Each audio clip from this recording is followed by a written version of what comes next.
don't know about you, but I have never thought that too ambitious is a negative thing. At least not in my own head, but certainly culturally it can be perceived negatively. You're too pushy, you're too bossy, you want too much, you're never happy. So meeting somebody like Carlotta really kind of gave me permission to be right. And hopefully you get the same feel from it too.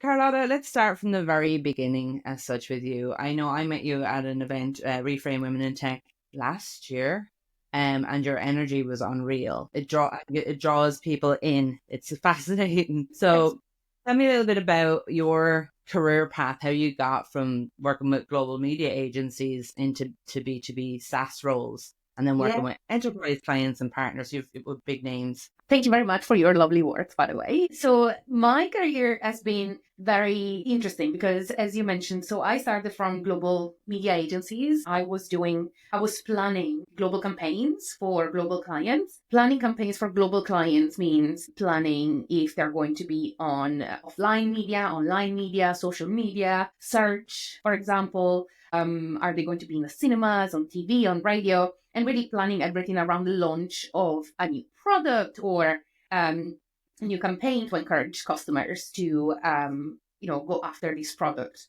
or service.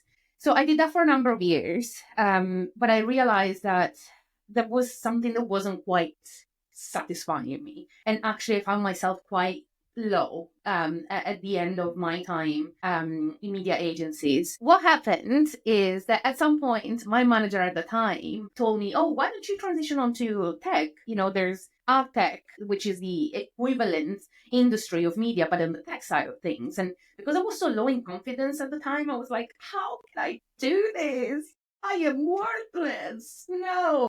But it was really, really nice. And he introduced me to a person he used to work with who was already working for the tech company that he had in mind at the time. It was Oracle. This person was like, no, you can totally do this. You understand X, Y, and Z. You have done A, B, and C. You work with these type of clients. You just need to learn the platform and then you'll be fine. And because I've always been in stakeholder management type of roles, she was like, you'll be fine. This is literally, you'll be working with clients and prospects and, you would be a consultant essentially. So I was like, I'll give it a go and see what happens. That interview lasted 5 months and it required me to speak in French in one of them. And trust me, that was challenging because I hadn't spoken French in years. And I remember one of the gems in that interview was that he asked me, like, tell me something I don't know about you. And I was like, I love squirrels. I said that in the interview. And I was like, j'adore les écureuils. And I was like, I'm not sure I hit the mark. I got the job. Clearly they like squirrels too. So I guess it's just one of those things that, maybe it made me stand out a little bit. I'm not sure that's what landed me the job, but it was a fun moment to connect on something a little bit lighter. Anyhow, I managed to transition from media agencies, which was a good experience all in all. But as I said, I could feel the draw towards something different. And moving on to tech really gave me so much energy, passion, time, flexibility, and also from a financial perspective, it was really a really big positive change. So I became a very big advocate for, to try and get more women in the tech space because the positive change and the impact that you can have as an individual really resonated with, who I was as a person. So that's how I transitioned onto tech. And I worked for Oracle for a number of years, which I really enjoyed. Then I've been with Shopify for a number of years now. And it's been great working with very large organizations that work at a very fast pace, actually, because it really makes you discover different parts of yourselves and how you can handle certain situations. I love that you embrace the fast pace because I think I've often met people in two minds, those who I love the fast pace. I love that it changes so much. But, I also meet people who are like, but then you can't ever be an expert in all of it. I'm like, well, you don't need to be. You need to know the core stuff and all of that's going to roll and change all the time. Imagine, I can't fathom doing something straight out of school and doing only that for the rest of my days and it never really changing. Tech couldn't be more polar opposite to that and it's fantastic. Never going to get bored, never. And then what did excite you the most then about working in the commerce technology today? Like, where do you see the industry going even? Well, this is a huge question, right? Like, to me, what is most exciting, I touched on it already, is that it keeps moving and it Yeah. keeps changing. And what's really keeping it very exciting. And also, like, for me specifically, like on the commerce tech space, there's a huge ecosystem of partners that operate at all levels, both from a service perspective and also from a tech perspective, and really like understanding how huge this ecosystem is and understanding how many different companies kind of integrate with each other to make each service better and more customizable and more, specific to what clients' needs are. That's really, really cool. And it keeps innovating and changing also now with the arrival of AI. There's so much more efficiency and novelty in the industry as a whole. Absolutely. I mean, long gone are the days where it was just cash over a counter in banking. That's for sure. I'm old enough to still remember that. I probably shouldn't mention that. I know you're a big advocate for mentoring, and you've mentored a lot of people through various nonprofit organizations. What do you think is the key to being an effective mentor? Think I gave this some thought before, because I think every person will have a different answer as to what a good mentor is. For me, who was a good mentor to me is what I try to do nowadays as well, right? And what worked for me in the past and still works nowadays, to be honest, when I have somebody mentoring me, generosity in terms of time, in terms of attention, in terms of active listening, actual caring for the person and what they're trying to achieve. It's not just like, oh, we have half an hour scheduled. No, it's like, have you done what we've discussed? Have you looked into this? Have you done that and that? I really like holding people accountable, which kind of connects a little bit to like tough love in a way. I much more prefer when somebody tells me, no, you go and do this. Like, if you don't do this, you're going to miss out, right? And then it's up to the person on whether or not, they're going to act on it. I think with mentoring, you really get out of it what you put into it. So I think that's a very important aspect. That tough love and pushing the boundaries of what we think is possible. Because ultimately, I feel like whenever I have a mentoring relationship, my mentees tend to all have a challenge with confidence, because maybe they haven't done something. It's the first time that they're approaching a specific topic or a specific experience or project. And generally speaking, confidence is the result of you doing something rather than something you need in order to do something, Yes, right? absolutely.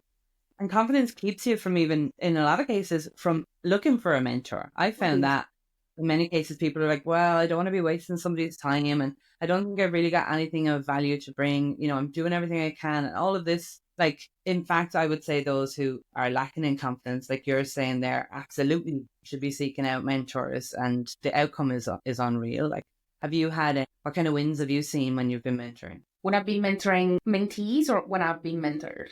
Mentees. Well, I've seen people getting raises, changing companies, getting like huge promotions in terms of like the new company that they went to, creating things from scratch just because sometimes they just needed a little bit of guidance. Some people even achieved awards because they realized that, the work that they put in was amazing and they just needed to kind of like verbalize what they managed to achieve. So all of these things are so incredible as a mentor to see, because personally, I see all my mentees as almost like my children. Like I genuinely care for, what they end up doing and the growth that they're going to experience is probably the most rewarding part. And that's why I tend to be like very open with them about like, okay, this is going to be really, really tough. But if you do it, it's probably going to take you like a 6 to 18 months type of thing to see results, but it's going to be amazing. This one is more short term. However, the impact is going to be a little bit more limited or short term. Yeah.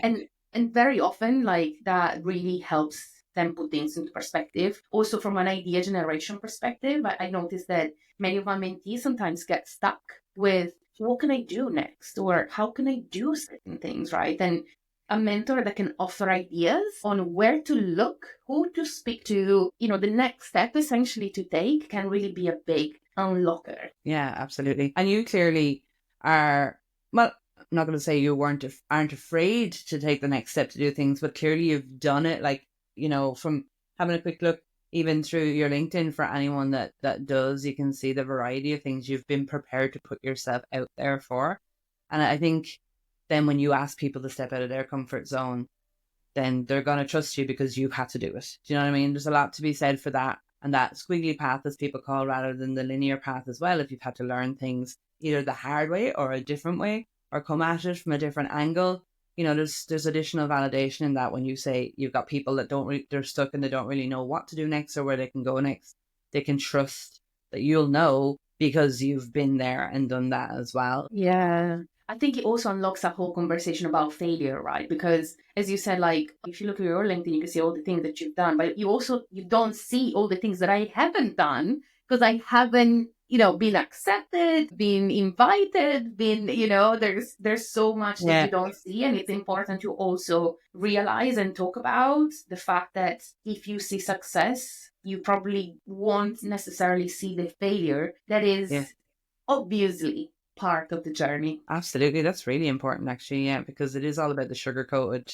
wins as such on any Of social course. media. It's important to Yeah, remember and that. the filtered version that we decide to put out there. Many a time I've posted something on my LinkedIn that's good news and great, and then I've gone, and sulked in my bedroom because something else isn't going well. Do you know what I mean? In the same day, I could be crying over something not going well, but going, look what I did though. I was here and I did that. And because you want people to see your successes. I think that's very human.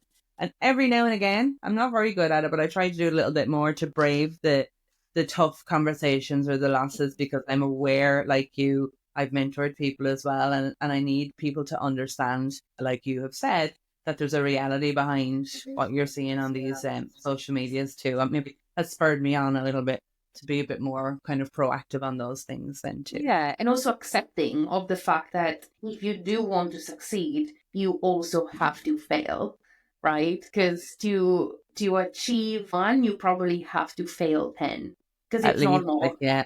It's Yeah, and normal. the more you fail, the easier it actually gets to fail too. I know applying 100%.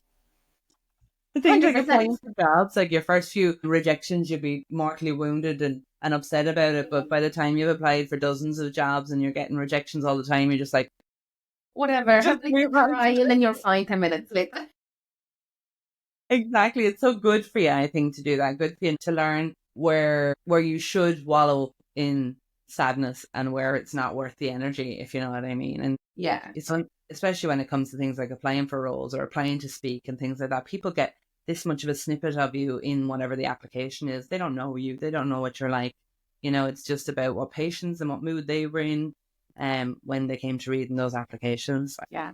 I agree. In the nature of you doing lots of different things, then you also guest lecture. I've actually never even, well, no, I haven't heard of that. I've heard about guest lecturers, but I've never met anyone that's done it before. So how did you go about becoming a guest lecturer? I understand it's at the University of Sussex. And what led to that? Do you like it? Um, it was a little bit random, to be honest. I didn't actively seek it. And also, I don't do it I do it on an annual basis because obviously with a full-time job, that's all I can commit to.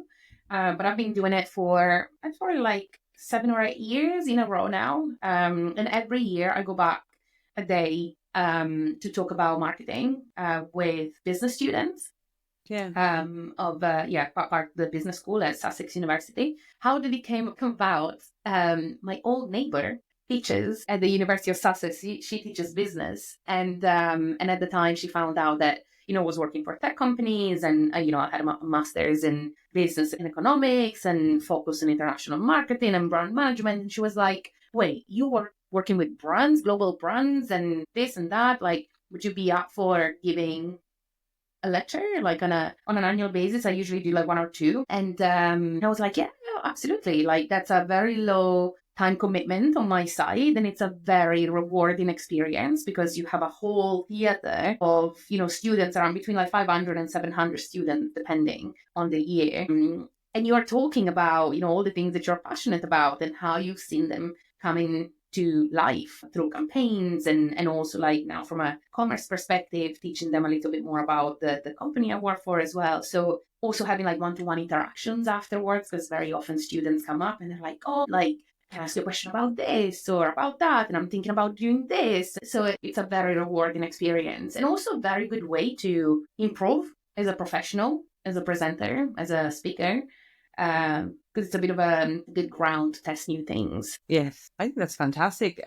It never even occurred to me, but I think one of the companies I used to work in used to send people out maybe once or twice a year to go to some of the local universities to speak. I've never done it, but now I'm going, why not? Why have I never Why done that? not? It's a very good way to, Didn't even know.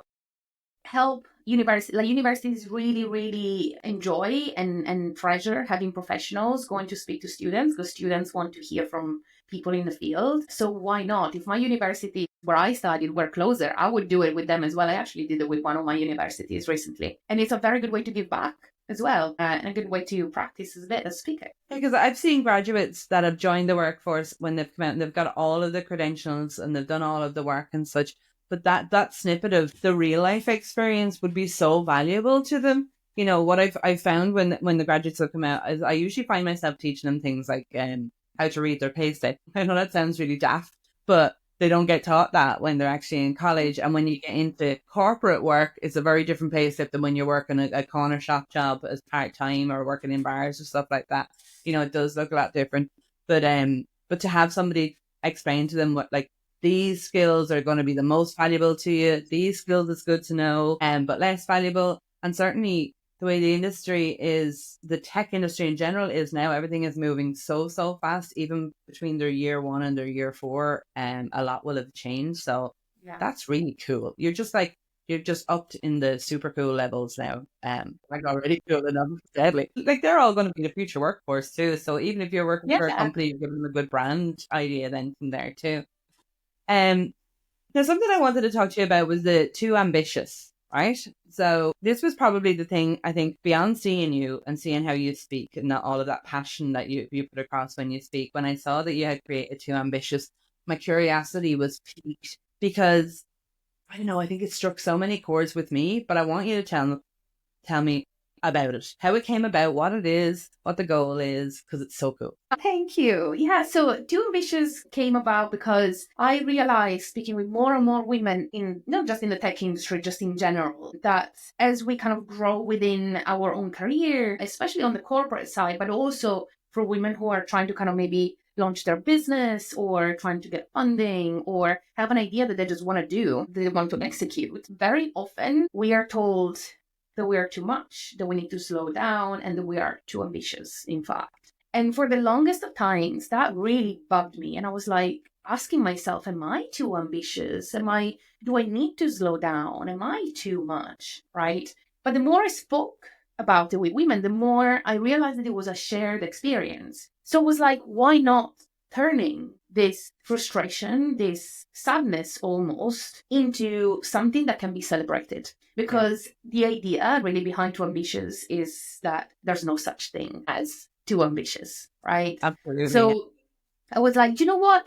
I'm going to launch a brand. I'm going to launch a brand and I'm going to call it Too Ambitious, right? And it kind of evolved. It's still like very much the beginning, but the idea is to have a brand with products and a community of women to kind of help each other. I've done a couple of events so far, which take place online on a monthly basis on topics that kind of connect to ambition and how that kind of can affect us. One is about like dressing for ambition, so dressing for it was from a therapist who focused on what do we actually want, what do we want to achieve, and realizing that sometimes cultural norms tell us that it's good to be humble and just like make ourselves small, which can ultimately limit our ability to find opportunities and grow and have a positive impact in the world. Because the idea of Too Ambitious is celebrating ambition as a force for good and for positive impact. And that's why there's also an element of social impact attached to it, because some of the product, if they sell, the percentage of the revenue is going to go toward the Social Mobility Foundation, because that's something that is quite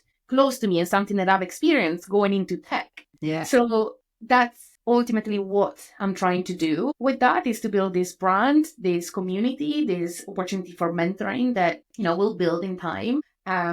And a chance to really celebrate ambition for positive impact. Yeah, it tickles. Like, I think in the very beginning when you started to speak, I was a little bit sad because I thought, like I'm older than you. I'm a good bit older than you, and I, was impacted by that feeling, that vibe of, you're in second place, mostly because you're a woman. But there's certain roles you're expected to take, and all of those roles are roles of servitude, really. Whether it's being a mother or being a nurse, not a doctor, being a secretary, not a lawyer, that kind of way. By the time I was a teenager, I was like, fingers up to all that, I'm moving on. But still, it saddens me that your generation, and that the possibility that next generations as well still have any sense of that it's taken so long to change it. So I love that you took it, and instead of doing what a lot of my generation did, which was just kind of accept it and move forward, that you did sending fingers in the face of it and was like, fine, I'm going to turn this around into something really positive. That's what it feels like, I'm sure. It's the crude vibe you're going to. But you mentioned as well about being humble and being ambitious, which has always been perceived as something you couldn't possibly do at the same time. But even the creation of this and the way that you talk about it and doing something to help those that are disadvantaged socially also climb shows that it's possible to be both humble and ambitious too. It's not unattainable. It's absolutely doable. So I love it. completely agree. I think there's a very big difference between, and this is something we discussed during the last session of Too Ambitious as well. Like, there's a very big difference between like humility and, talking about things in a way that like you're not being arrogant. You're just talking about like some things that you've done that can potentially help other people. I can't begin to tell you how many times I have been inspired because people talked about what they did, who they met, what they learned. So why would it be a bad thing? And yes, of course, sometimes we read things and you're just like, gosh, it just comes across as a little bit cringy. I think there's way to position things, and everybody has a way of doing it that might or might not resonate with us. But ultimately, the point is this helpful to me? Yes or no? If not, okay, whatever, I can move on. Is it helpful? Great. Let me see how I can use it. And that's, what I think is important to also recognize with with advocating for ourselves. Absolutely. And that sentiment is exactly what led to this podcast, is that I found myself having conversations like this one with you. And I'm thinking the whole time, like, I know dozens and dozens of people who would really benefit from hearing that. Even the bit you mentioned there about posting things and feeling cringy about it, I've definitely done that. But for other people, I've had conversations with people as well, like mentees, where I've said that to them and they're like, oh, I could probably post it then, because it's not just me that feels cringy posting it. I want to tell people that I'm doing great things, but I also just feel uncomfortable doing it because it feels cringy. I'm like, tell them about the great things. Run away from your computer if you must and go, oh my God, so cringy. But post it and get used to posting about the great things that you're doing, because other people will post about theirs and you'll disappear into the shadows. And there's a place for it. Like, if it's something like LinkedIn and you're trying to build your brand for future roles or for business and things like that, absolutely. But the humility, there's a place for that also. I don't know. I think the cringe thing comes from generations of conditioning where we're supposed to be quiet or we're supposed to be reserved. Mm-hmm. And it's not necessarily because we're going, look how great I am.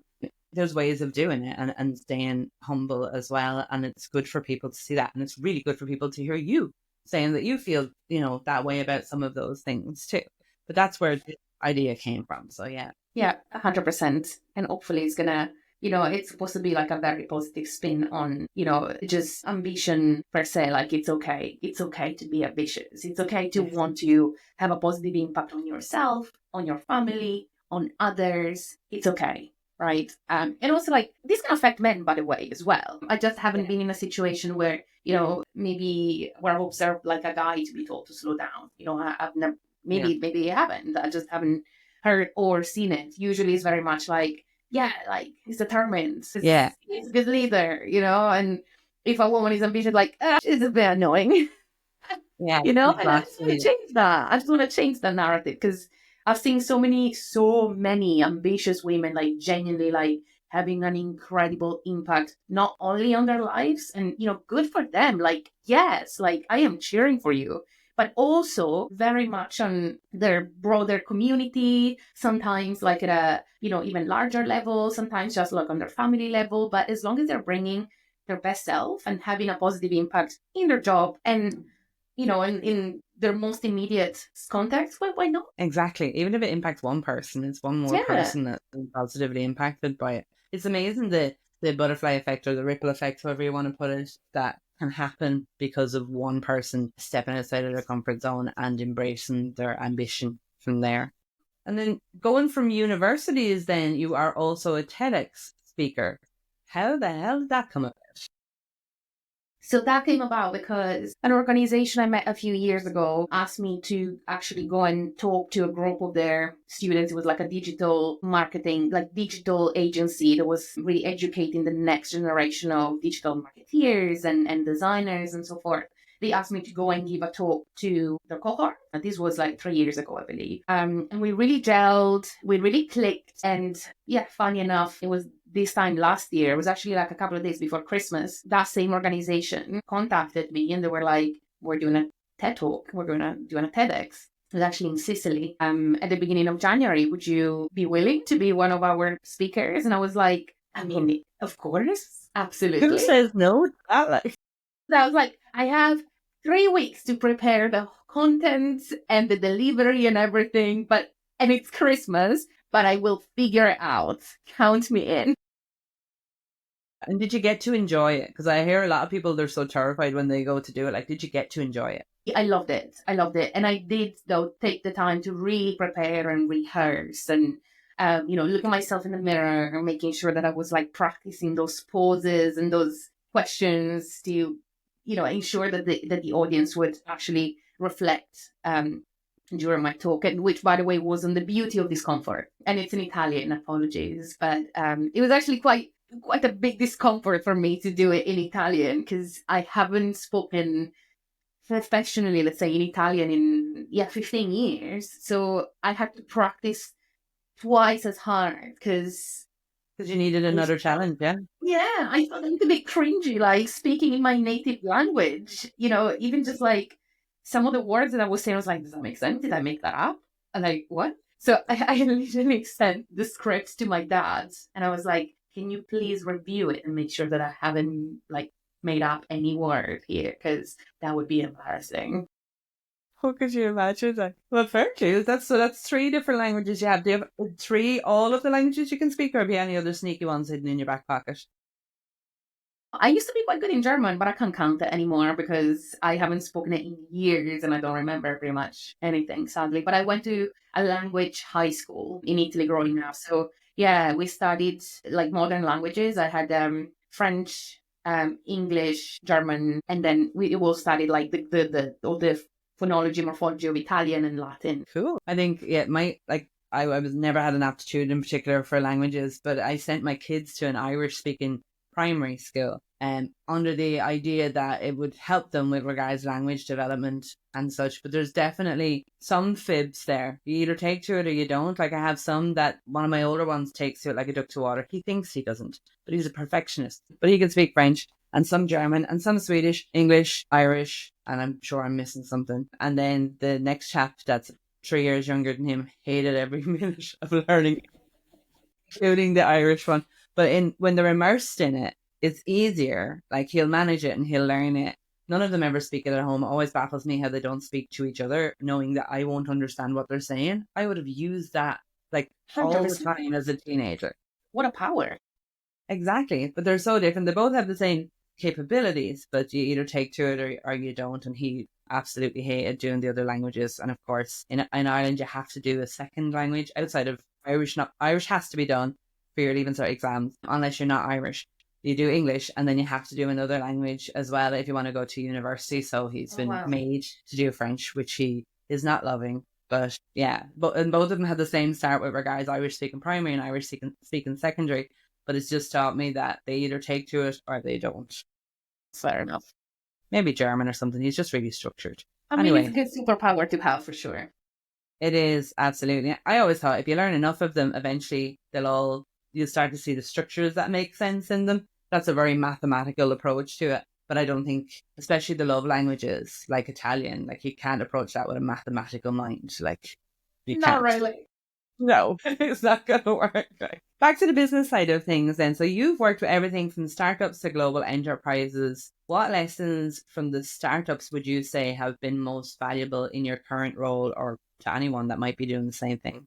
Yeah. So very, very different approaches for sure when it comes to startups and global enterprises. But one thing that really helped me kind of grow into the larger type of organizations is the ability to like think creatively, how can we solve something? Because that no matter the size of the organization will remain. There will always be new challenges, new problems to address, issues to resolve, very often with limited resources. So the creative solutioning and really thinking, okay, if I do something, what is the impact going to be? That is definitely something that I've brought with me throughout my career. Yeah. And also something that I really learned over the last few years is the importance of learning how to measure your impact, which can be frustrating Yeah. sometimes because not all roles lend themselves well to measuring impact or understanding like A led to B. But ultimately, if you think about it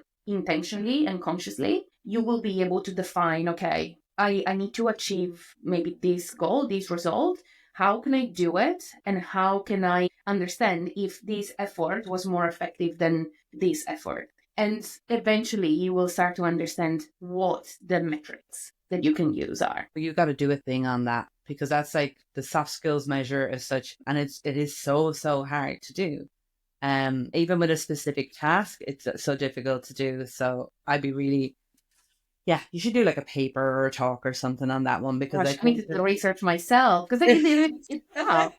I'm like, Every oh, role, every role like has different tasks, different skills, different type of expertise. So I think it's very role specific, and I don't think I would be suited to tell somebody in project management, for example, to uh, figure out what their key metrics are, but maybe through specific questions. I think everybody has the right expertise and knowledge to figure those out. yeah, I think it's all about intentionality. It's all about intentionality. If you want to, like, if one of your goals is, I need to talk about my impact, then your brain, will lead you to the metrics that you need to figure out. And it's okay if the first time they're not right, right? Because if you yeah. understand what is not right, you can probably figure out what is more right, more correct. Yes. Well, I'm going to take that one away and have thinks about it later on because it's one of the ones I've fought with for a long time. But even hearing your words on it makes me think about it differently. And I think that's key to a lot of things. Anyways, just hearing how other people think about it to see maybe you go, no, that's not it, or yes, that's it, or it'll just make me think about it a little bit differently. But I've always found that challenge where even as an individual, and I've taught any team that I've had as well to always focus on the soft skills. You can teach people technical skills, but you can't teach them not to be an asshole. Do you know what I mean? Yeah, So if they're really, absolutely. really good, yeah, if they're really, really good with people and they're building relationships and you're retaining customers, you're increasing sales or whatever it is that you're doing, it's hard to map that really good behavior to a specific sale because the customer is just happier. And then the salesperson's going, that's because it's me, because of me. And if you're the person that's maintaining the soft skills side of it, it's really hard to measure that kind of outcome, but it's so, so valuable. And I think it's going to become more and more valuable the more technology develops and takes away more of, automates more of the kind of grunt parts of the job. So we have to lean into soft skills more. Yeah, Um, I agree. And also, yeah, like, maybe is it number of engagements that you can count? Is it, a number of people that you've spoken to with us within a specific organization? Is it like a specific deck that you created that maybe led to, a quicker agreement? Is it time to agreement that you want to track since, yeah. you delivering the session? Or is it the number of engagements that you've done with specific clients versus specific other ones? Like there will always be something that can be quantified, but you have to Mhm. like really think, okay, what do I want to quantify here? What is it that ultimately is leading to us achieving the business goals? And I think, yeah, the quantification of elements is probably very important also because that's what you want to put on your CV, right? Yeah, absolutely. That's what people want to see, the percentages and the figures and such there. I think it's possible as well that those measurements may differ. I think that's where a lot of the challenges is that you could, when it comes to soft skills, sometimes sometimes in most cases, you can't blanket approach that to everybody because for one person to be out of their comfort zone and take a call where they wouldn't ordinarily could be huge and be a big thing for them. Whereas for somebody who talks to customers all the time, it might be a case of them stretching it further and creating, I don't know, marketing material where they're putting themselves out there or presenting in bigger events or something. But yeah, all lots of thinking now. I didn't bring my pen. Well, it's all buried, my pen and paper, but I'm going to watch it back and make sure that I do that. Think of that one later on. And then you've been a leader in all of the different areas, in the media, the commerce side, the tech side. For any women that are going into leadership roles in tech or in media, what kind of advice might you give them? So first of all, I think it's important to define what leadership is and isn't, right? Like I feel like in many cases, organizations nowadays try to kind of couple leadership with management, and it's not necessarily the case. You can still be a leader if you don't have a team who's reporting into you, because it kind of connects to ultimately how you can influence internal and external stakeholders. So I think developing that muscle of influencing in a positive way your internal and external stakeholders is probably the number one skill and ability to develop. And it's something that I'm still working on and I will be working on forever. And I think every leader should keep working on how you're influencing, the people you're working with, and also like the external setting. And yes, you can do, externally, you can do it from a thought leadership perspective. You can do it in terms of like the engagements that you support and so forth. But the internal side is equally as important. So that's why I think ultimately it's also important to start thinking which companies resonate with your values. So then you can align that influence for something that is close to what you feel that is your purpose almost. So then, when there's value alignment, things just come more naturally, I would say. Absolutely. You say value alignment, and yeah, when you're feeling it, when it's something that you're strongly connected to, I think that leadership trait kind of naturally comes to the forefront. And I love that you pointed out that it doesn't mean you have to be managing a team. I think there's a massive difference between managers and leaders. And like you say, you don't have to have people directly working beneath you as such or with you in order to be a leader. In fact, I think many of the leaders that we all think are the most creative or the most effective aren't directly managing teams. They're leading in other ways, strategic ways or influential ways, like you say, and have teams that do the rest of it, if you know what I mean. It's so important because people will typically go, okay, well, I've been an individual contributor for this long, and then I was a senior individual contributor. So the next logical step is I'm going to become a manager because I have leadership traits or leadership capabilities, and the two they're not intertwined exclusively. I love that you pointed that out.